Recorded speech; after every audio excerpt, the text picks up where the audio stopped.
सास, माँ, बहू और बेटी। नहीं नहीं, ये कहानी इन सारे के सारे रिश्तों की नहीं, बल्कि दो रिश्तों में ही सभी रिश्तों के होने की है।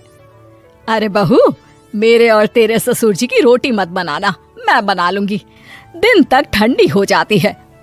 बहू जो कि एक वर्किंग लेडी थी। नहीं नहीं माँ जी, मैं अच्छे से कपड़े में लपेट देती हूँ ना, आप क्यों मेहनत करेंगी, माइक्रोवेव में गर्म कर लेना।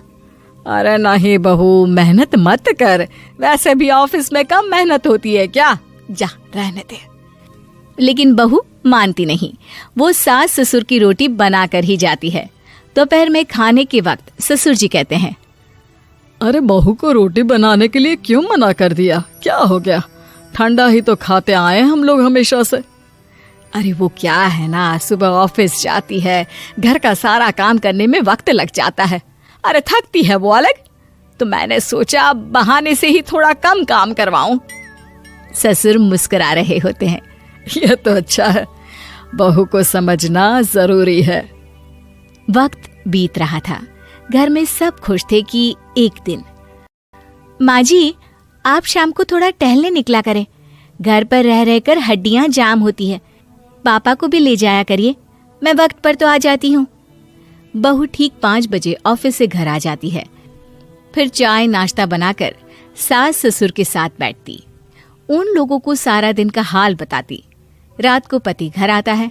क्या बात है बेटा, ऑफिस से आकर कभी हम लोगों के साथ भी बैठा कर। अरे माँ, दिन रात काम करके मन ही नहीं करता, अगले दिन की फिर तैयारी होती है, आप और पापा ही कमरे में आ जाओ। इससे अच्छी तो बहू है, कितना भी थकी रहे, घर आकर हम लोगों के लिए चाय नाश्ता बनाना, फिर बातें करना। बहू ना होती तो हम बुढ़ा बुढ़िया तो बैठे ही रह जाते। सास और ससुर अब बहू के कहने पर शाम की सैर पर निकलने लगते हैं। सास की कई सहेलियां बनती है तो ससुर को भी कुछ बुजुर्ग लोगों का ग्रुप मिल जाता है। कैसा रहा सहेलियों के साथ शाम का वक्त? हम लोगों ने तो भाई खूब योगा किया। अरे हम लोगों को गप्पों से फुर्सत ही नहीं होती। वैसे मिसेस मल्होत्रा आज बहू के बारे में कुछ बोल रही थी। तभी वहां ऑफिस से बहू आ जाती है जो जींस और टॉप में होती है। क्या बात है माँ, क्या कह रही थी आपकी सहेली आपकी बहू के लिए? सास इस बार बहू को कुछ अलग तरीके से देखती है और उल्टा सवाल ही दाग देती है। क्या कह रही थी वो हटा, ये बता, तेरे ऑफिस में तो मर्द भी काम करते होंगे ना? बहू जो अब तक मजाक कर रही थी वो सीरियस हो जाती है। मर्द होंगे नहीं माँ जी, मर्द ही ज्यादा है, हम 5 ही लड़कियां हैं ऑफिस में। अरे तो अच्छा लगता है क्या ऐसे कपड़े पहनती हो? कल से तुम ना साड़ी पहनकर ऑफिस जाना, और हाँ, शाम का नाश्ता थोड़ा जल्दी बनाया करो, नाश्ता बनाकर बाद में ही ऑफिस के कपड़े चेंज करने जाना। बहू को समझ में नहीं आता कि सास को हो क्या गया है, लेकिन वो कुछ नहीं कहती, सीधे किचन में जाकर चाय नाश्ता बनाती है और सास ससुर को दे देती है। अगले रोज बहू ऑफिस के लिए तैयार होती है तो खूब सुंदर सी साड़ी पहनती है और ऑफिस के लिए निकलने से पहले सास और ससुर के पैर छूती है और निकल जाती है। क्या बात है, आज मेधा के ऑफिस में लग रहा है कोई फंक्शन है। अच्छा, पता नहीं, मुझे तो बताया नहीं, वैसे तो सारी बात करती रहती है। अरे देखा नहीं कैसे साड़ी पहनकर जा रही थी? अरे वो तो मैंने ही बोला है उसे। अरे अच्छा लगता है क्या रोज रोज ऐसे सूट या जींस में जाना? बहू हो, बहू बनकर रहो, और आप भी ना मेधा मेधा मत किया करिए, बहू बोला करिए, सर पर चढ़ जाएगी तो दिक्कत हो जाएगी। सास अब बहू को बहू जैसा रखने लगती है, हर बात पर रोका टोकी, हर बात पर ताने। क्या बात है, आजकल लेट आ रही है ऑफिस से? अरे चाय के लिए भी देर हो जाती है, हम लोग फिर पार्क में भी देर से पहुंचते हैं। सभी की बहुएं वक्त से चाय नाश्ता करा देती है अपने सास ससुर को, बस एक तू ही है जो उस वक्त ऑफिस से निकलती है। माँ जी, वो एक रास्ता पुलिस वालों ने न जाने क्यों बंद कर रखा है, जिसके कारण ट्रैफिक ज्यादा हो जाता है। मैं कोशिश करूंगी कल वक्त से पहले निकल जाऊं। ससुर देख रहे होते हैं कि बहू अब परेशान सी रहने लगी है। एक रोज, मेधा, बेटी मेधा। जी पिताजी। बेटा देख जरा कौन सी टी शर्ट अच्छी लग रही है। वो क्या है ना, शाम को सब बदल बदल कर टी शर्ट पहनते हैं, मैं भी सोच रहा हूँ कि आज कुछ अच्छा सा पहन कर जाऊं। हाँ पिताजी, ये सही है। ये लाल वाली ना बहुत जचेगी आप पर। मेरे पापा पर भी डार्क रंग बहुत जचता है। क्या चल रहा है? अरे ससुर के सामने घूंघट तो छोड़ो, ऊपर से रंग बताया जा रहा है टी शर्ट का।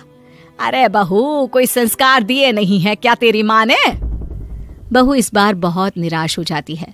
वो वहां से तुरंत अपने कमरे में चली जाती है। अब बहू घर का सारा काम करती, ऑफिस जाती, लेकिन साड़ी और सर पर पल्ला लेकर। एक बार पड़ोसन उनके घर आती है। वाह सुमित्रा बहन, बहू का तो रूप ही बदल दिया। ठीक किया, बहू बहू जैसी ही अच्छी लगती है।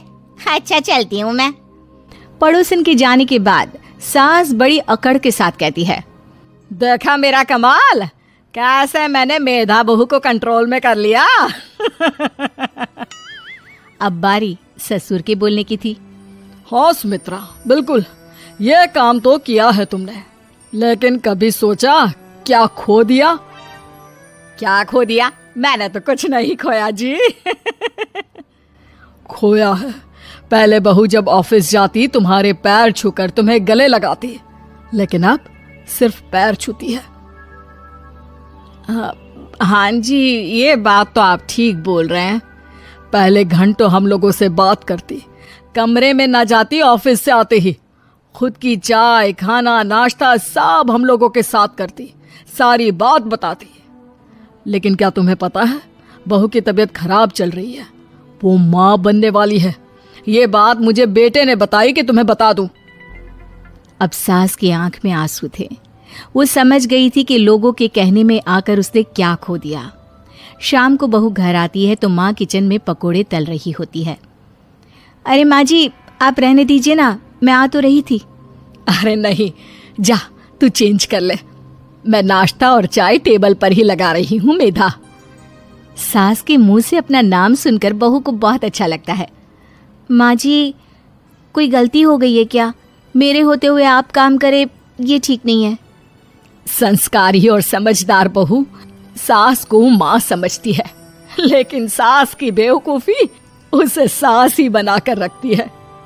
बहू, मुझे भी थोड़े संस्कार और समझदार बनने का मौका दे, जिससे मैं भी बहू नहीं बेटी को देखूं तुझ में। और हाँ, मेरा होने वाला पोता क्या कहेगा कि दादी ने तो मेरी माँ को बहुत परेशान किया। बहू सास को गले लगा लेती है। नहीं माँ जी, वो कहेगा कि माँ को तो दादी ने बेटी बनाकर रखा है।